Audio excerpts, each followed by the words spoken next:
Okay, it's really busy here today. There's absolutely masses of cars, lots of cars moving about. Got an E-Type coming down here, and Austin Healey following up. But just tucked away in the corner, we've got one of the older cars that are at the show today. It's Morris Cowley from the 20s, 1922.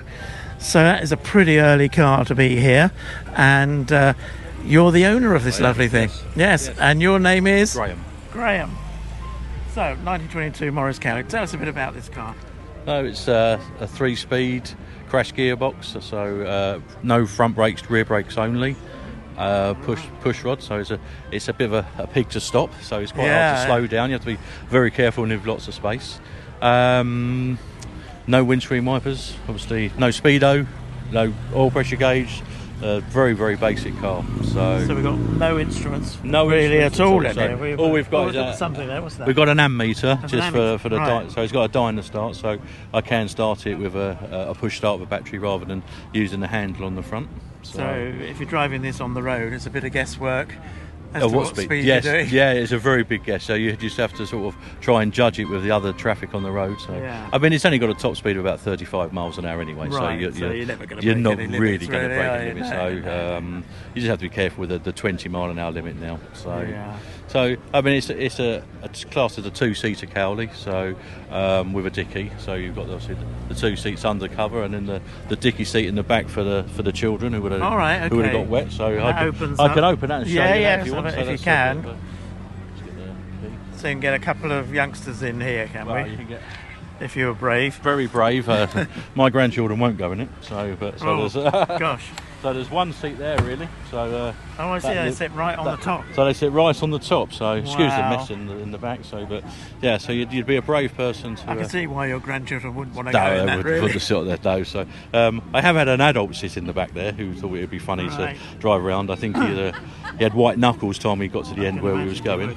So with the hood down, does that work with the hood down? Yeah, the hood comes down, so obviously it's just that sort of folds. That folds flat, so it's just leather straps to hold it up. Okay. There's nothing technical about it. Here, yeah. These. So and I mean, so literally, just undo that, we and can just sort of undo these both sides. Right.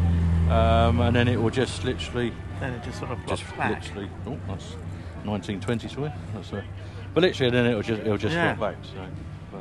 Well, that's quite a simple sort of catch, isn't it? There's nothing there, so that holds it all in place. And then you've got the standard advanced retarded ignition and richen it up.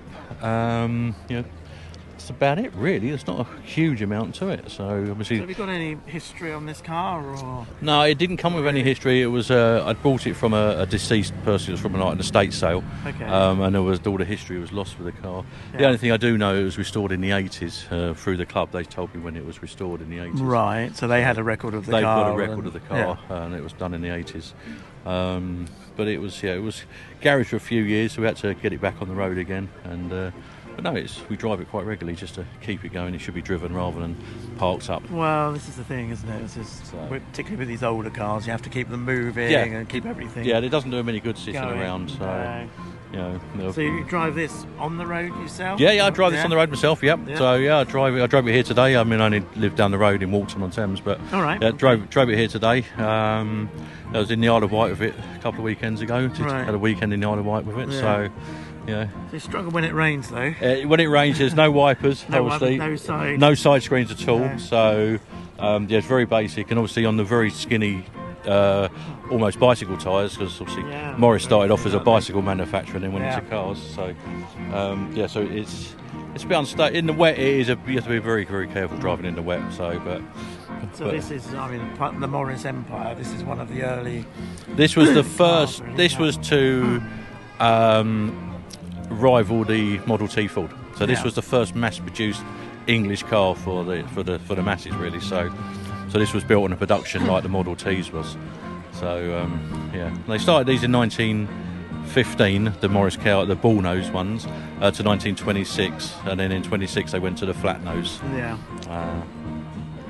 And of course, I'm an MG person. And of course, these were early MGs as well. Yeah, Morris Garage. They were the very early MGs that Cecil Kimber was producing was based on this. Yes.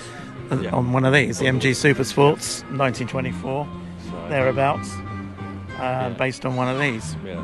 So they built the next one up was the Oxford, was slightly bigger than the Cowley. So the Cowley is like the baby of the one. So, and the Oxford has the 1800 engine, where this has only got the 1500 cc. So very popular at the time. Very popular at the time. Yeah. Lots of these are sold. Lots of these are sold. I mean, this car was £225 when it left the factory back in 1922. So would have been quite expensive then, I suppose. So, but no one wants them now, so they're very cheap now to buy. Yeah. Unbelievable, isn't it, really? Anyway, that's great. Thanks for showing us around. Thank you very much. You take me for a ride in the back now. More than any time you're in, any time. Okay, lovely. Thank you. Thank you. Thanks.